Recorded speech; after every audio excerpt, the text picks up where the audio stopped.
Hello friends, welcome to my channel Pallavi's Paak Vidhi. आज हम steam रबड़ी cake बनाने जा रहे हैं। यह बहुत यूनिक कॉम्बिनेशन है। इसमें केक और रबड़ी दोनों का टेस्ट है और इसे आप डेजर्ट के तौर पर सर्व कर। तो चलिए हम स्टार्ट करते हैं। यहाँ हमने कुकर लिया है जिसमें हम 1.5 गिलास पानी डाल रहे हैं।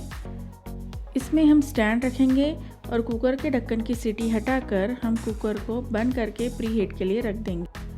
अब हमें केक टिन तैयार करना है, तो यहाँ मैंने थोड़ा सा ऑयल डालकर इसे ग्रीस कर रही हूँ। इसके बाद हम इसके ऊपर मैदे की डस्टिंग, तो उसके लिए हम 1 चम्मच मैदा डाल देंगे और इसे हर जगह फैला देंगे। तो केक टिन रेडी हो गया है और अब हम चलते हैं बैटर बनाने के लिए। तो यहाँ मैंने एक बड़ा बाउल लिया है जिसमें हम डाल रहे हैं 1/3 कप ऑयल, 1/2 कप शुगर। यहाँ मैंने 1/4 कप शुगर 2 बार डाली है, 1/4 कप दही और 3 से 4 बूंद वेनिला एसेंस डालते वक्त मैं वीडियो ले नहीं पाई हूँ। इन सभी को हम मिक्स करेंगे जब तक कि शुगर घुल ना जाए। अब हम इसके ऊपर छन्नी रखेंगे और इसके ऊपर हम डालेंगे 1 कप मैदा, 1 teaspoon baking powder, 1/2 teaspoon baking soda. इन्हें भी हम मिक्स करेंगे और फिर इसे हम छान लेंगे। केक बनाते वक्त यह प्रोसीजर बहुत इम्पोर्टेंट है। अभी इसे हम अच्छे से मिक्स करेंगे और इसमें दूध ऐड करेंगे।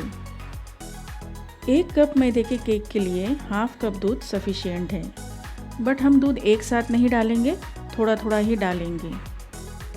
कभी कभी दही पतली होती है तो हमें दूध की मात्रा कम लगती है, बट यहाँ हमें आधा कप दूध कंप्लीट लग गया है। और अब आप देख सकते हैं कि इसकी कंसिस्टेंसी कुछ इस तरह से होनी चाहिए। और लास्ट में हम इसमें आधे नींबू का रस डालेंगे और इसे कट एंड फोल्ड मेथड से मिक्स करेंगे। नींबू का रस डालते ही यह बैटर फूलने लगता है। अब हम इसे 30 सेकंड से ज़्यादा मिक्स नहीं करेंगे। अभी हमें इस बैटर को केक टिन में डालना है और इसे 2 से 3 बार टैप करेंगे ताकि इसमें जो भी एयर बबल हो वो निकल जाए। केक टिन को कुकर में रखना है, तो हमने जो पानी कुकर में डाला था वो उबल गया है और इस स्टैंड के ऊपर मैं केक टिन रख रही हूँ। 15 से 20 मिनट में केक बन जाएगा। अभी हमें सीटी हटाकर कुकर का ढक्कन लगा देना है।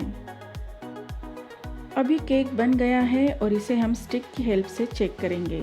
स्टिक साफ है, मतलब केक परफेक्ट है। केक को मैंने पूरी तरह से ठंडा कर लिया है और इसके एजेस लूज करेंगे। इसके ऊपर हम प्लेट रखेंगे और उसे पलटा देंगे। कभी भी गरम केक को हमें केक टिन से बाहर नहीं निकालना है, वरना वह टूट सकता है। आप देखिए यह कितना वाइट और स्पंजी केक बना है। अभी हम चलते हैं नेक्स्ट प्रोसेस की ओर, जहां हमें रबड़ी बनाना है। यहाँ मैंने रबड़ी बनाने के लिए आधा लीटर दूध लिया है जिसे मैं पैन में डाल रही हूँ। यह फुल फैट मिल्क है और इसे हम हाई फ्लेम पर उबाल लेंगे। दूध उबल गया है और इसमें हम 3 टेबलस्पून शुगर ऐड करेंगे और अभी हमें लो फ्लेम पर ही इसे चलाते रहना है। पैन के किनारे जो भी मलाई चिपक रही है उसे हम हटा के दूध में मिलाते जाएंगे। अभी दूध आधा हो गया है, तो इसमें हम 1 टेबलस्पून मिल्क पाउडर ऐड करेंगे। मिल्क पाउडर को हम अच्छे से मिक्स करेंगे और इसे कंटिन्यू चलाते रहेंगे। अभी रबड़ी बन गई है और इसे मुझे 8 से 10 मिनट लगे हैं। इसमें हम इलायची पाउडर ऐड कर देंगे। सबसे पहले केक की ऊपर की लेयर को हम निकाल देंगे।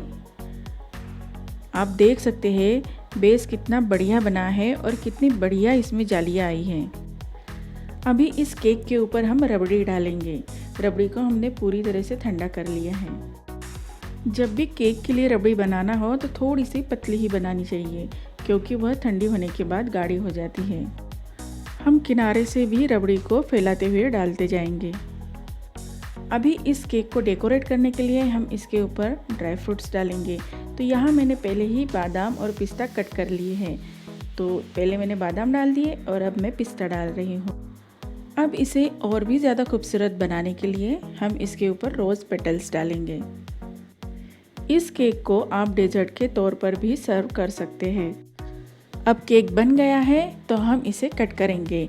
आप देख सकते हैं कि यह कितना सॉफ्ट और स्पंजी बना है। जितना यह ब्यूटीफुल है उतना ही खाने में टेस्टी है, तो आप भी इसे ज़रूर बनाइए। तो अगर आपको मेरी यह रेसिपी अच्छी लगी है तो इसे लाइक कीजिए और मेरे चैनल को सब्सक्राइब करके बेल आइकन को प्रेस करें ताकि मेरी आने वाली हर वीडियो आप तक सबसे पहले पहुँचे। धन्यवाद।